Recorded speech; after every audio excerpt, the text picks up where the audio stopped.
కర్నూలు జిల్లా పత్తికొండ ప్రజలు ఎన్నో ఏళ్లుగా ఎదురు చూస్తున్న టమాటో జ్యూస్ ఫ్యాక్టరీ ఏర్పాటుకు అడుగులు పడుతున్నాయి. ఎమ్మెల్యే కంగాటి శ్రీదేవమ్మ ప్రత్యేక చొరవతో సీఎం జగన్మోహన్ రెడ్డి ఇప్పటికే వర్చువల్గా డిసెంబర్ నెలలో భూమి పూజ చేయగా బుధవారం అధికారులు పత్తికొండ హోసూర్ రోడ్డులో MLA Kangati Sridevamma, agriculture project zonal officer Subhash, project director Umadevi, Erlagattu ఇక ప్రాంతంలో ఫ్యాక్టరీ ఏర్పాటు చేసే స్థలాన్ని పరిశీలించారు. సుమారు 10 కోట్ల రూపాయల వ్యయంతో ఫ్యాక్టరీ ఏర్పాటు చేసేందుకు ముఖ్యమంత్రి జగనన్న సానుకూలంగా స్పందించడంతో అధికారులు పనులు ప్రారంభించేందుకు సిద్ధమవుతున్నారు.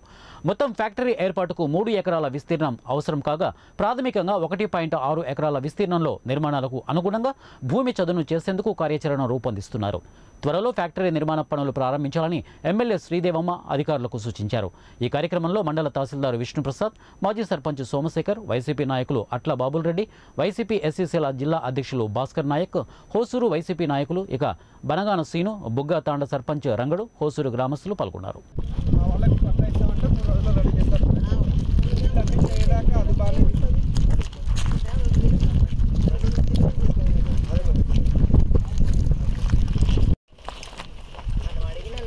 పక్కనే కానీ దాని పక్కనే వేరే వాళ్ళకి అదైనా కానీ